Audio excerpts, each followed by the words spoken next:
rakkoo tana keessa isa baasu malee inshallah abdii qabaneeru rakkoo tana abdiin kun nama sii ta'uudha nama hayyuudha amma dhama'uusaan laaliiniti yoo dhugaan abdii kana keessa kee jiraate onnee kee keessa jiraate ol baasi natti manii jechuun ani iccitii keessii feega Ameerikaadhaan aadaa wala tilfoonumaa wal jenaa jennaa Ameerikaa jiraadhaa jedhe dhufuu dandeettaa maranaan jedhe dhufuu hin danda'uudhaan deebi'ee tokkommoo asuma sana matana keessa jira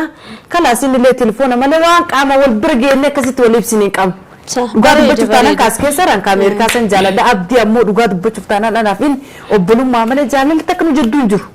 Jaalalli namuma jaalatamu kana jedhee waan saasii nama jaalatamummaa mucaan akka silaa akka yaadu. Assalaamu alaykum ashama harka fuunee kabajamtootaaf hordoftoota keenya jirra jirtu bakka jirtanitti nageen kiyya sinaa qaqqabu jecha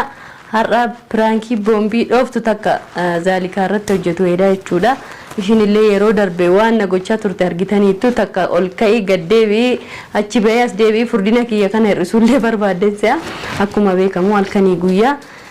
abdii kana cinaa ni dhaabbatti ni gargaarti abdii kana cina ka dhaabbattu obboleeyyan rabbii jettee moo jaalala irraa qabe moo waanta adda irraa baafatu barbaada jechuudha maali yoo jettani zaalikaan hiriyaa inuma qabdi garuu immoo hordoftoonni hedduun waa wankoo yoo dandeesse angaatu dhamaatu sanarraa adda baasi maali abdii fi zaalikaa walitti fidii walaa fuudhanii yoo isaan wal fuudhan hedduu tokko gammannaa hedduu tokko jaallannaa jechaa jirtanii egaa yoo dandeesse abdii fayyisiitii isaan lamaan aruusa godhiiti waliif fuudhinaan jettanii jirtanii aniin kunis egaa jecha keessan kana dhagahee zaalikaa kana waamee ofitti jechuudha kaameeraa kiyya dhofkadhe waan abdii kana ishiirraa baruu barbaada jechuudha jaalala obbolummaati moo hiriyummaadha moo itti heerumuu feeti moo waan ishiin feetu irraa baratu barbaada egaa isinis nama jettan egaa isinis waan jaallattan nuuf ibsitanii anillee immoo qormaata kana ni darbitii hin darbitu ishumarraa baruu barbaada kuma isiniin jedhe na hordofa zaalikaa keenya Yaa safkeen nyaata gootee irraa tare godheeyye yaa irraa shiruma kanas si ergisila hagatu furdadhe shirootti na deebifte shiroon tura kumaan shiroo maashaallah shiroo nyaatiin furdata wallaan kun gabbadhe sangaara illee gabbachuu fedha akka kee kanatti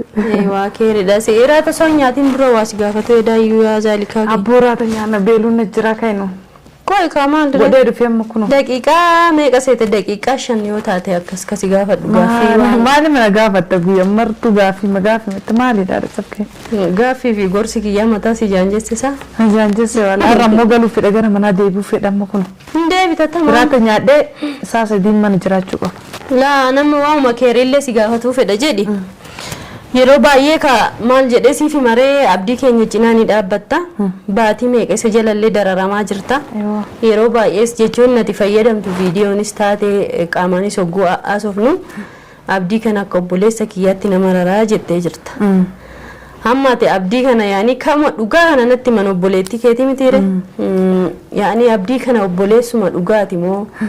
jaalala irraa qabdamoo hariiroo biraa walitti qabdanimoo waan kana bicha baruu barbaada maaliif kana immoo baruu barbaade ijoolleen hedduun komantii jalatti bakka abdii fi zaalikaa kana waliin jaalannee jirra intala cimtuudha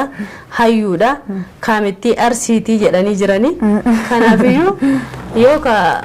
yaani sirraa waa baree immoo yaada kiyya siif himuu barbaada mee dhuguma jirtu kana naaf himi siin jechuufi maal jechuu maal jechuu yaani abdii jaalala obboleeyyanii moo yaani jaalala jaalala dhugaa jaalala wanni friendii jedhan sani moo tam obbolummaata kam yaani kam keessa jirtan wallahi dhugaa dubbachuuf taanaan haadha safkeen dhugamaan abdii jaalala obbolummaa jaalala fuudha feerumaa kanan fedhu maal yoonaan jette haadha safkeen beekatillee akka jaaladhu akka sirriitti telefoona namarra taasoo ergaa taami jaaladhee qaba kan dhugaa dubbachuuf taanaan haadha safkee jaaladhee qabaan sanumaaf abdiin feene birri namaalee maallaqa namaalee nyaadhe irraa uffadhee mucaa waan baranaa godhee jira kalaas abdii ammoo akkuma obboleessa kiyyaatti dhaabadhee qarqaaree rakkoo tana keessaa baasan mareen fuudhaa yeroo ciitisan walitti hin qabnu dhugaa dubbachuuf taanaan haadha safkee mee kan dhugaa rabbii kanaa moo yaa zaalikaan obboleettii keeti obboleettii kee hangafaati iccitii kanallee namatti dabarsee sin kennu aniin kunillee yoo dhuguma rabbii kana dubbanne osoo atiif abdiin tokko taatanii wal fuutanii waliin jiraattanii hedduu tokkoon itti gammada jechuudhaan gaatu kunoo paastaa fakkaatu sanarra si kunoo kan darbabbete soofaa kana guutuu kana wayyaa tokko jedhi lammanni nama biyya keeti wal miitu jedhee yaadu nama naannoo tokkooti abdiin kun nama sii ta'uudha nama hayyuudha amma dhama'uusaan laaliiniti yoo dhugaan abdii kana keessa kee jiraate onnee kee keessa jiraate ol baasii natti manii jechuun ani iccitii keessii feega. هذا سافي أكن عايز بيت ولا نما تقط كهيني ما نكبولتي تيجي ما نسيت مدام بيت تيجي تقولوا وانا مبرت اللي دويفان سبرت دويفان دم بيت تيجي لقاد بتشوف تانا أبدي يوم جالة تاني اللي مجان سلا مسكينة ملاجاريك أبا عادي سلا أول نما جالتني جالة شو لين دندايسي شو كان عفوا أول نما أولي قلتك أبا سنيف أم أبدي فيني أكبوليسكية جالة أكبوليسكية تكبرنا miidhama isaa hin fedhu gibbisan keessa gaafa heerumutti jechuun miidhama abdii hin fedhu. Kanaafuu ammoo an abdii dhugamaa dubbachuuf taana dhugaasitti mooyii waasi dhoyisaadha saffisiin dhoyisana hundeeta. Absitu isaa hundeeta. Jaalladhu abdii. Garuu kan namoonni illee jaalala bulummaati malee jaalala kan qabu. Namoonni hedduun illee kan qaaqaa jiran beektaa amma mucattiin si sodaatteetu malee jaalaluma onnee irraa qabdii akkanatti mee yeroo kana keessa namni ambaa akkamitti nama kana dhaabbatee nama gargaaree aga lubbuu ofii aarsaa godhee namaan waltumtee dhiiraan dhalaa waltumtee abdii jala ka deemtuuf mucattiin kun jaalaluma irraa qabdi malee jaalala obbulummaa sanii miti jedhee nama haasa'ullee dhagaye jedhe inna ati immoo na sodaattee yookiin na saalfattee waan kana nan dhoksin maali yoo jettan abdiin obboleessa kiyya obboleetti ol na gargaaraa tureenillee gaafa dahellaa gaafa rakkoo kiyya anillee gaafa dhalaan kaanii kan isa miixisuma jala deemaa ture beeki ka agammaa kanarraa dhaabbataan jiru eegati dhuftee yoo hafuura baafadhee taa'e jedhi waa'ee abdii kana hagas maraqaaquun hin barbaachisu garuu kama dhugaa rabbi sana natti miyaa zaalikaan dhoksin nama biraa jaaladhee qaba jettus egaa biyya kana ta'e biyya asii ala ta'ellee ka beeku siif rabbidha. namni biyya kana ammoo simiidha dhugaa yoo sitti mee yoo ka biyya kana nama biyya as keessa leen jiru dhugaa dubbachuuf taanaadha safkaan murteessinee lakin murteesse jalaan sararree garuu yeruma kanatti illee cinqaamatti ittiin qabachuu dhugaa dubbachuuf taanaan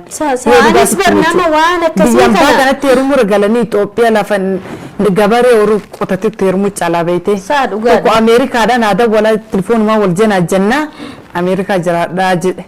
dhufuu dandeettaa maranaan jedhe dhufuu hin danda'uudhaan deebi'ee tokko immoo asuma sana matana keessa jira kalaasiin illee telefoona malee waan qaama wal bira geenne akkasitti wal ibsinii qabu. Dhugaa dubbachuuf taanaan kaas keessa ranka Ameerikaa san jaaladha abdii ammoo dhugaa dubbachuuf taanaan dhanaaf inni obbolummaa malee jaalalli takka nu jidduu hin jiru. Jaalalli namuma jaalatamu kana jedhee waan isaas nama jaalatamummaa mucaan akka silaa akka yaade kiyya jechuudha. Ka Ameerikaa kan mucaan amala gaarii qabaalee bakka sittu lama lisaalee jechuun miskiin ho'i fakkaata. Amala isaallee nama ibaadaa rabbiillee qabu jechuudha akka na taasisutti. Abdiillee yoo san taate akkas wanni takka irraa hin hafne jechuudha gara abdiitiin illee garuu fuudhee jaartii qabaa. anillee nama walii galtee qaba kanaaf itti seenuu barbaada qofforri mataan akka abdiin nama been fuudhan malee waan fuudhee miti yoo ati dhugaan jaalala isaa qabaatte anatu addaan baasa kan siin jedhu atamma dhibba jala murtee abdii keenya kanarraa waa takka yaadan qabdu yaa haadha saf keessanii jechan xaariin ani intala yoo irraa baafne illee irraa baafne anaaf si intala sirnaa ta'ili abdii akka intala arsii tuuratu takkasitti fuuna malee jirti milee na barbaanne yookaan biyyarraa xalabnee finnee fi takkasiisan itti fuuna malee tana irraa anaa jecha garuu irraan baasu. لا يا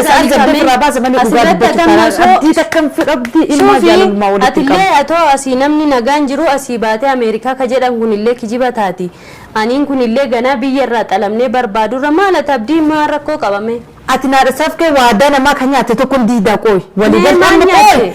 أرى ولي ناسي ستير مجرد مجاور كنا ولي ناسي سيسور كنا ولي ناسي وفتنا بيته دابنا بيت خلاص ما لك أساتنا بجرس كادو ندو يونو نكاد يعني سكادو ندو اسمرنا نتعرف تومالي أنا أقولك يا نتي في ما دابنا ما نبي تجراني هي أفتنا أو فدجراني ما لك ورك يارجع جراني ما البربادة كانت على ما القولة كانت على كيري ده بقى كستانا أنا كوان ما تكتب أبدي بلومات ملأ الرملة كوان كانت نولال لا أنا بدي ربكوتنا كيسا إسباسو مال إن شاء الله أبدي كبنيرو ربكوتنا كيسا إسباسين تلنا كبنويتو تفوده وربي كنت لقوم بيكو بيتي وربي تلقوم بيكو كنافو وان نجا تفونا akkasumatti qarqaree nallee qarqarii akkasitti angaatu irraa baafnaa jedha. Hedduu tokko walaa nama gammachiisa yaadni kee zaalikaan ati jijjiiramtee namaafuu yaaduu keettan hedduu tokko gammada yeroo baay'ee kophaa kiyya taa'ee kun zaalikumaa jedha. Alhamdulillah rabbiin nama hin jijjiirre hin qabu atis baga jijjiiramtee baga nama waadaa namaa eegdus taate abdii keenya siga ammallee jabeeffadhu amma ka'iitii bakka irbaatallee jetti sana nu qopheessii nyaanne atillee gara mana keetti si gaggeessa jechuudha maaliif iyyuu as bubbuluun kunis keeriin qabduuti gara manaa deemta amma ka'i kalaas amma ka'i gara manaa deemta yallaa kalaas ka'i gara manaa deema sakkeera jisbii kana yallaa dillee ni salaata armaal saa galfaan moomaa miti ka'i waduu sidhee ati nundees turee nyaata godhaadha nama guddaa bar ana godheer gootullee ka'i kazaalikaa keenya amma sin nu dhiyeessiree laalaa anabba safkee waliin nyaanna irraadha safkee duraan adda kennitaafi immoo waliin turii takkataa nyaatu yaa ani illee rasin biraa deema hayyee tamam nyaanna rakkoon qabuuti egaa hordoftootaaf kabajamtoota keenya zaalikaa qormaata guddaa sana qoree jira jechuudha akka isinillee jettanitti anillee akka yaadetti qoreenii jira qormaata sanas darbitee jirti nama jaaladhu qabaa jetteetti ani immoo dhugaadhaan osoo abdii faana wal ta'anii wal fuudhanii hedduu tokko na gammachiisa nama biyya isaatii namaaf hawwalii beekanii nama Oromoo fi aadaaf safuu walii beekanii garummoo zaalikaan haqa namaa nyaadhu haqni namaa narra jira hiriyaa cimaa isaa Ameerikaa irraa qabaa jettee jirti egaa yoo rabbiin immoo kan waliiti jedhe walitti godhuu danda'a yoo kan rabbiin taan immoo akkuma jette abbaa rabbi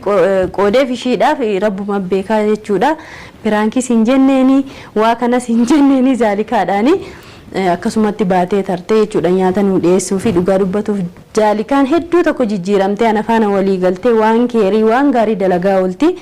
Kanaaf iyyuu viidiyoo kanachuma irratti haa agartu malee ani piraankii maalii waa takka hin jenneeni isinis yoo piraankiin kun isinitti tole yaada keessan nu barreessaa viidiyoo biroo hanga walitti deebinutti galatoomaa jiraadhaa isiniin jechuu barbaada.